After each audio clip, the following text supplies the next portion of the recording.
What if one woman could change the course of life itself? Not a goddess yet, just a young girl walking along a river, learning, observing, and quietly shaping the world around her. Her name was Oshun, and everything she touched, the land, the water, even the hearts of her people, would never be the same. But how did a mortal become the river itself? The answer is more extraordinary than you could imagine. Welcome to Griot by KD, where the stories of our ancestors come alive. If these tales move or inspire you, hit like, subscribe, and join the journey. And tell me where you are watching from. I want to hear your voices as we explore these legends together. Now back to the story. Before she became the river, Oshun was a woman walking among her people, learning, feeling, and shaping life in ways they barely understood. She grew up near the river that would one day bear her name, in the fertile lands of Oshogbo, Osun State, where the earth was rich, trees thick, and the water shimmered like liquid sunlight. Even as a young woman, she observed everything: farmers battling dry patches, children skipping along the riverbanks, and the twists of the river that carried life to her village. Her wisdom wasn't handed down from gods or spirits. It came from listening, watching, and understanding the rhythms of the land and the people who relied on it. Some said she was a priestess. Others whispered she was a quiet leader guiding her community without asserting power. Honey, millet, and flowers became offerings, small acts that connected humans to the spirits of the earth and water. These early rituals weren't empty gestures. They were lessons in gratitude, respect, and harmony, sowing the seeds of a legend yet to come. Not everyone welcomed her.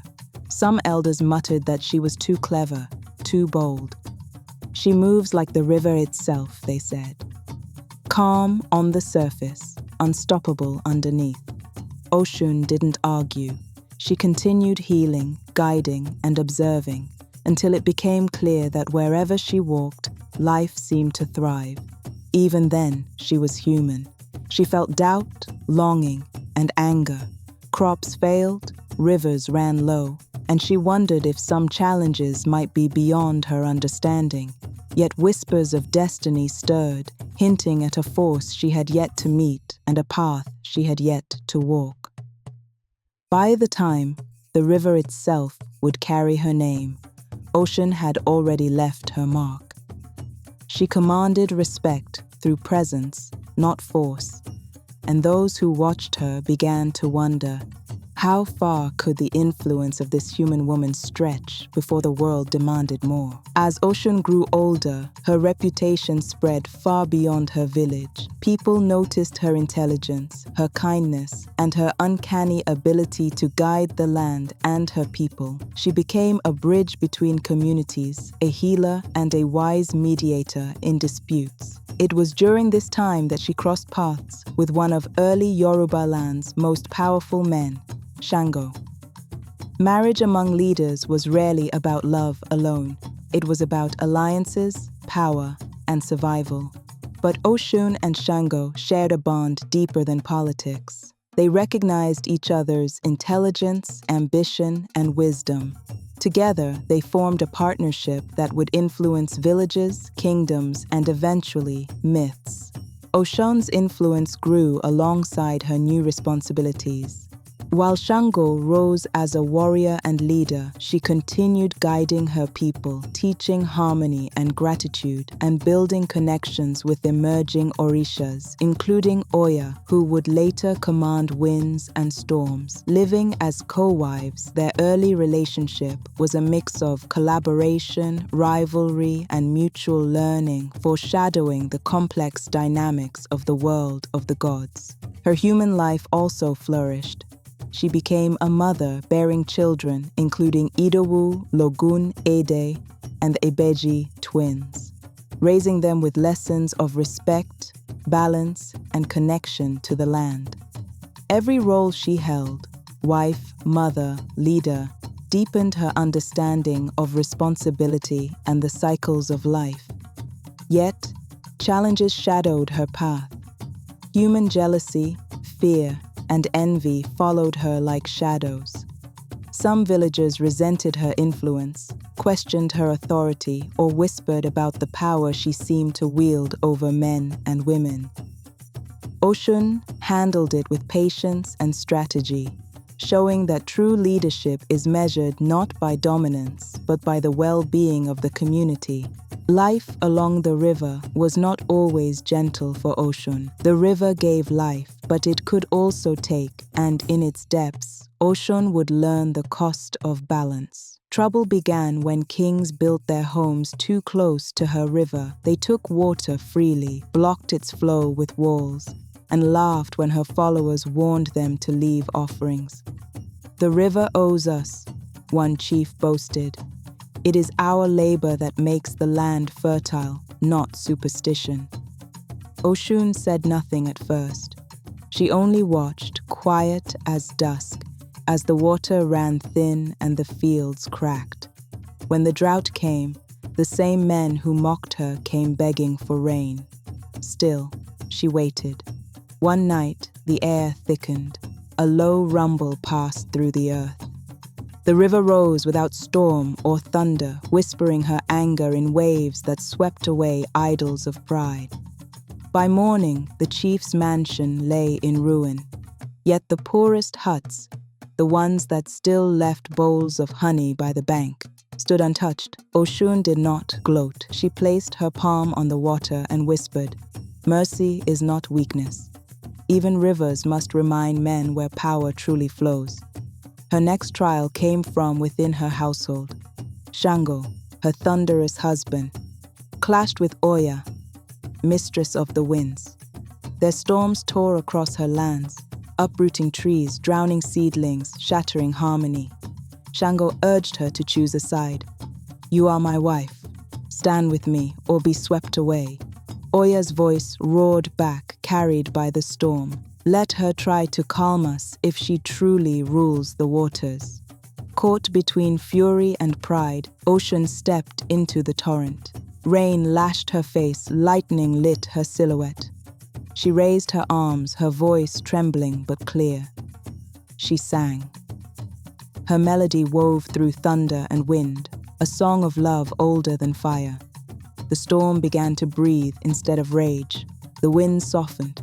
When silence finally fell, Shango looked at her not as a wife, but as something divine, and even Oya bowed her head. Oshun had calmed what no one else could, the chaos between heaven and earth. Peace did not last. A quieter trial awaited, one within. Alone by the river one evening, she gazed into its surface. Her reflection shimmered in the sunset.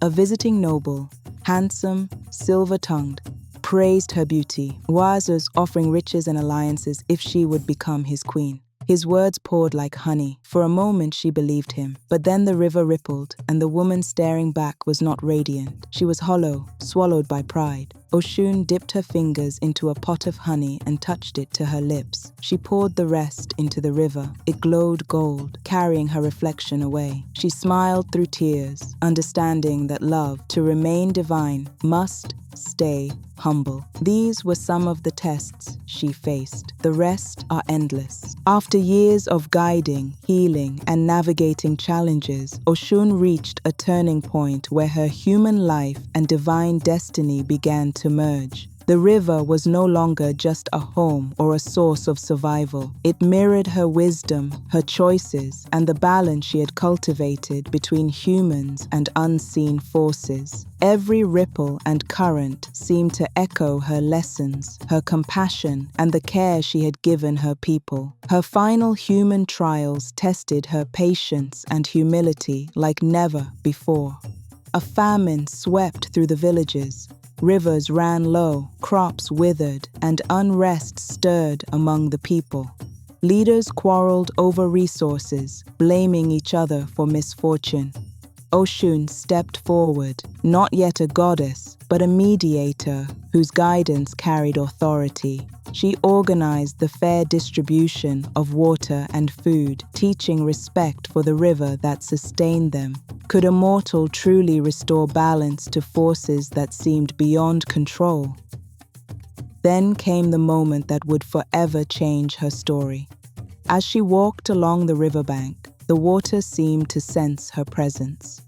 It shimmered with golden light, fish swirled playfully, and flowers bloomed along its edges. In that luminous moment, human Oshun dissolved into the river, and the river became her. Her compassion, wisdom, and love for her people magnified. She gained powers beyond mortal understanding: fertility for the land, healing for the sick, influence over waters, and the ability to guide hearts and spirits. She also gained authority to confront arrogance, disrespect, and imbalance, a goddess who was both nurturing and just. Oshun's ascension wasn't sudden or violent. It was the natural culmination of a life lived with purpose. For those who witnessed it, awe mingled with fear. What did it mean for humans now that one among them had become divine? The mortal Oshun vanished, leaving the goddess of rivers, fertility, love, and justice in her place. Even centuries after her ascension, Oshun's presence still flows. In every river, in every act of love, in every woman who chooses grace over pride. She is more than myth. She's a living current that adapts with time. From Oshogbo to New Orleans, Havana to Bahia, people still leave her offerings: honey, oranges, yellow cloth. Not just for luck, but to honor the river's spirit that never sleeps. In Yoruba lands, she remains the heartbeat of fertility, prosperity, and compassion. Across the diaspora, she became Caridad del Cobre in Cuba, Oxum in Brazil. Her name reshaped by new tongues, yet her essence unchanged: love, justice, and balance. Oshun's lessons remain painfully modern. She reminds us that when we exploit the earth, neglect compassion, or live without gratitude, the river always remembers. Her story urges us to flow, to heal, to give, to restore balance where it's been broken. Because Oshun was once human, she knew hunger, envy, and heartbreak. And that's why she's still near, not distant or untouchable, but a goddess who walks where the water flows. And perhaps, if you ever stand beside a river and feel a sudden stillness, a soft wind, or a golden shimmer across the surface, that's Oshun watching, waiting, and reminding us that love, when it's pure, is the greatest power of all. Thanks for watching. If you enjoyed this story, don't forget to like, subscribe, and hit that notification bell so you don't miss any of our Yoruba myths and legends. I want to hear from you. Which Orisha should we explore next? Drop your suggestions in the comments below, and maybe your pick will be the star of our next video. And check out my other videos.